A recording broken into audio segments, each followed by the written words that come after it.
Hi, good morning everyone. Ito po nag-ani ako ng gulay sa itaas dahil gusto ko pong maggulay. At ito nga po may natira po kasi ako na ayan na chicken, may leftover po kami na ganyan yan kasi tinanggalan ko na ng balat. Ayaw ko kasing kumain ng balat kaya yan. Ito po ay chok to go. So, ihalo ko siya sa gulay, kaya nag-ani ako doon sa itaas kanina. Ito po yung malunggay, ang ganda ng dahon, napaka-fresh niya. Oh, ang sarap, green na green. Ang ganda ng, ano niya, sibol. At, kumuha din po ako ng kangkong. Kasi marami po kaming kangkong. Hindi, kunti nga lang tong pinuha ko, kasi marami pa doon. Kasi sayang naman pagka hindi namin maubos. Yung kaya lang ubusin, okay? At saka yung talbos ng aking kalabasa. Masarap kasi itong talbos ng kalabasa. Ihalo dito. At ang kanyang bulaklak din po. Yan. Yan po ang igugulay ko ngayon. At mayroon akong okra na kinuha din. Saka saluyot.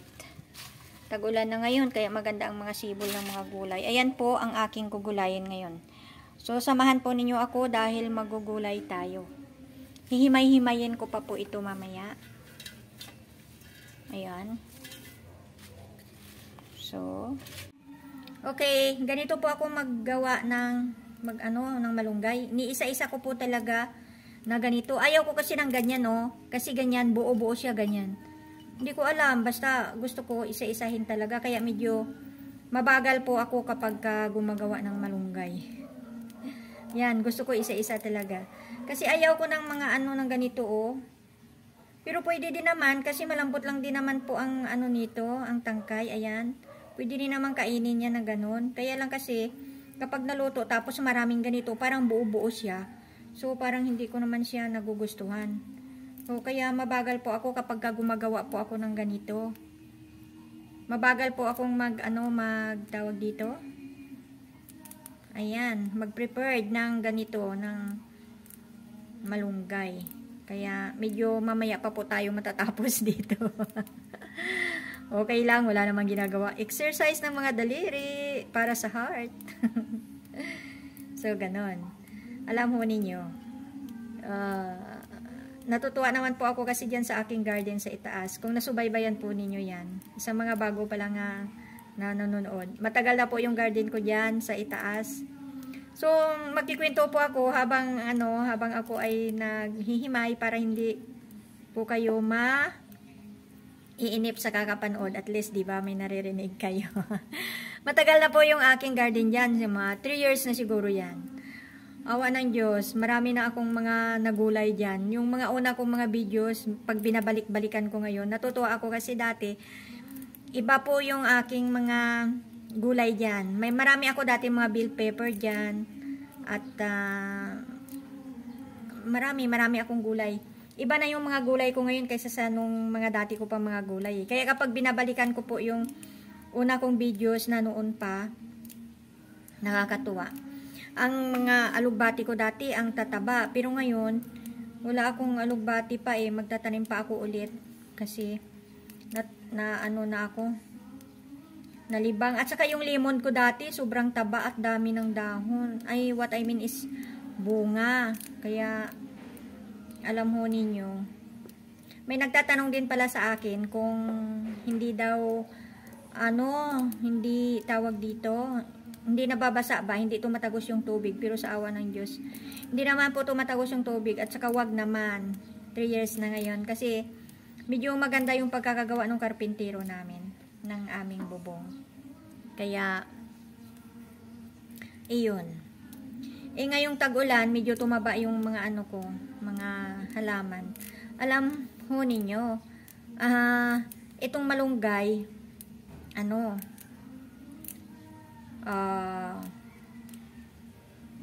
dati, bumibili pa ako sa palengke niyan kapag gusto ko. Minsan yung sa palengke, medyo matitigas na ang mga dahon, yung matatanda na sila. Kaya natutuwa din naman ako dyan sa aking garden dahil kahit ganyan lang, simpleng gulay lang, hindi ko nabibilhin kagaya ng malunggay. Nagulat nga ako, tumubo sila ng ganun-ganun lang, maliit lang din naman ang dyan, Maliit lang din naman po ang lupa kung nakikita ho ninyo. Tapos, yung aking kangkong. Saka kagaya nitong kalabasa, ayan. Ay, paborito ko ito eh. Mahal na mahal kaya ito sa palengke. Yung ganitong mga tangkay, parang 3 piraso lang yata. 3 o 4 sa 20 pesos. Ganyan. Ganyan. So, kapag gustong kong kumain, bumibili pa rin ako talaga. Eh, ngayon, hindi na ako bibili dahil mayroon na ako.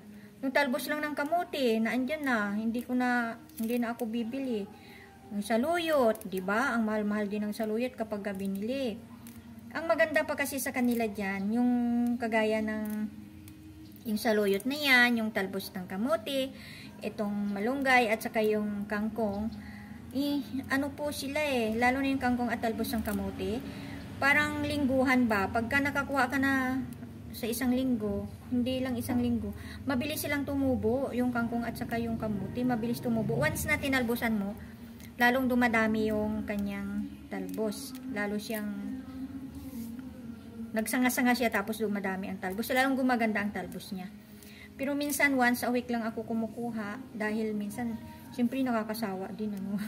Pero hindi, kahit na nakakasawa, kailangan pa rin natin kainin. Gusto ko pa rin na kahit nakakasawa siya, at least hindi na ako bibili. At ito alam ko na ano talaga, organic itong aking gulay. Kasi wala po akong ginamit diyan na ano na pataba na mga fertilizer na whatever, kasi kung nakikita po ninyo doon sa mga iba kong video at saka hanggang ngayon, mayroon pa rin po ako na portion doon na kapag medyo parang hindi na lumalaki yung mga halaman, tinatanggalan ko po yun ng lupa, at saka yung mga kagaya nito, yung mga tira-tirang gulay na ganito, yung mga tangkay, yung mga balat ng prutas, yun ang nilalagay ko po doon para mabubulok. Tabunan ulit ng lupa tapos tataniman. So ganun ang gawa ko. Maliban pa doon, so nakatipid ako ng basura kasi yung mga bulok-bulok. Pero hindi ako naglalagay ng mga kanin kasi nilalangaw at nangangamoy. Yung mga balat lang po ng prutas at saka mga gulay ang nilalagay ko doon. Tapos, yun po. Kaya nakikita po ninyo kung bakit mataba ang aking halaman. Simpleng ano lang. Pero kapag mapagawa namin ulit yung bahay, kasi siyempre nagbabalak din kami sa awa ng Diyos kung payagan ng Panginoon, makapagpagawa kami ulit. So baka magkaroon pa rin ako ng bagong garden pero hindi na ganun kalaki. Baka sa gilid na lang ako gagawa ng garden. Kasi yung portion na yan na ginagardenan ko ngayon, magiging parang sala yun, parang ganun. Kasi tapos ano na yun, lalagyan na yun ng bubong.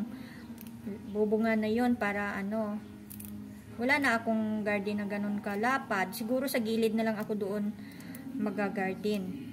Ay kung sakasakali, edi malalaman po ninyo yan at makikita din po ninyo sa susunod kung ano ang mangyayari at kung saan ako banda magagarden.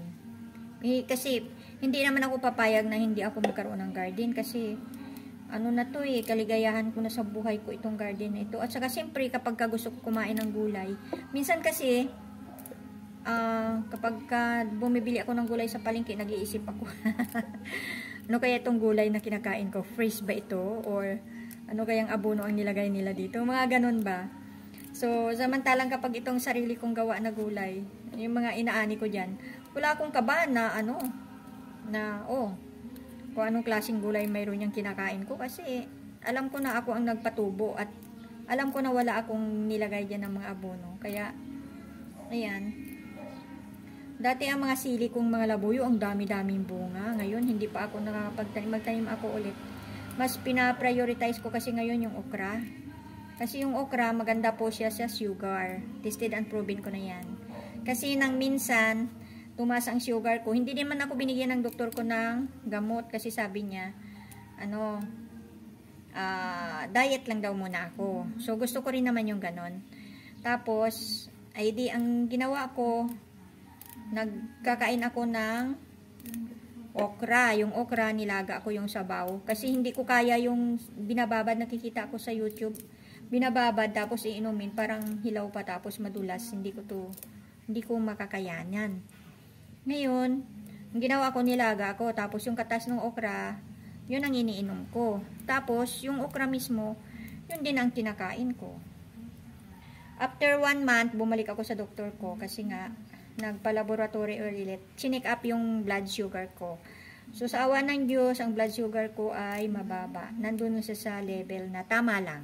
So, sabi ng doktor ko, hindi na kita bibigyan ng gamot dahil kung pagbalik ko at tumaas pa yung yung sugar ko, sabi niya, bibigyan na niya ako ng gamot. Pero hindi nangyari dahil nagnormal ang aking blood sugar. So, ganon. Ang dami-dami ko ng kadaldalan dito. Sana hindi kayo nagsawa. Ang dami pa sana akong ikwento. Pero sa susunod na lang ulit ha. Okay. Okay guys, ayan, natapos ko ng himayan ng gulay. Ayan, ang aking malunggay, pinong-pino. At ito ang mga gulay na hinimay ko tapos na. Kaya mag-start na po tayo magluto. Ito na po. Nilagyan ko na po siya ng sibuyas. At pakuluin na natin itong manok dahil magluluto na po tayo. Ayan po, kumukulo ng aking gulay. Alam po ninyo, tinikman ko ang sarap, ang tamis. Idagdag na natin ang ito. Para siguro pwede ko na rin isabay ang ito. At ang ito. Ayan. Tsaka dito.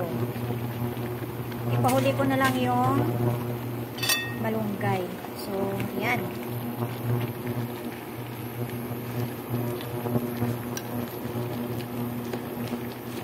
May gulay na akong masarap.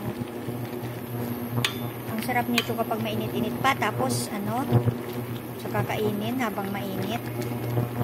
Ang sarap niya. Parang gusto ko nang kumain kaagad pagkatapos nito. Ayan guys, ang sarap. Ang gulay sa garden. Masarap kainin. Oh, sarap ng buhay. Simple lang. Kay saya ng buhay. Ayan, magluto-luto lang tayo ng gulay. Na pinitas sa ating gulayan. Tinikman ko na yung sabaw kanina. Tama na siya. Matamis siya. Eh, hindi ko na siya dagdagan ng asin. Actually, ako ay nasanay na sa timpla na matabang. Kaya pag may kunting alat, parang iba na ang panlasa ko. Pero kasi, hindi nung unang panahon talaga. Noon kasi parang tumaas yung BP ko. Nag-lessen ako sa asin. Hindi ako masyadong nag-aasin. Ngayon, yun pala, dahil sa katakot-takot ko sa asin, nagkaroon ako ng imbalance. Kaya sabi ng doktor, hindi naman matakot sa asin. Kumain lang ng tama. Yung tama lang na hindi maalat. Kailangan mag-asin din tayo kasi kapag wala tayong asin sa katawan, hindi rin maganda. May imbalance tayo. Kaya yun. Pero nag-aasin na ako. Pero hindi pa rin hindi na nawala sa akin talaga na matabang ako magtimpla. Ang mahalaga, mayroon siyang asin. Nag-aasin ako. So, ayan na oh. Pwede na siguro. Sarap. Maya-maya, ilagay ko na rin yung malunggay. Ngayon na nga lang, ba't mamaya pa? Ayan. Ang bango, guys. Naku. Ito talaga ang masarap. Hindi ko talaga ito ipagpapalit sa mga masasarap na mga kalderita. At kung ano-ano pang klaseng plato. Pagka ganito. Masarap din itong ganitong gulay na ang ihalo ay ang bangus. Iluto lang siya sa fryer. Kasi kung piniritong bangus, masarap dito. Kaya lang, dahil sa kagaya ko na hindi naman ako nagkakakain ng prito, sa fryer na lang. Ipa-fryer yung bangus. Sus, kasarap talaga dito. Di kaya yung daing, yung pritong daing. Ang daing naman, hindi ko rin piniprito pag maglahok ako dito. Inaano ko lang siya, iniihaw. Ang bango niya kapag yung ang ihahalo ay yung daing na daing na inihaw. Sus, kabango-bango talaga niya. Ayan, ang sarap. So, tama lang ba yung ano ko? Yung apoy, 1,800. Okay.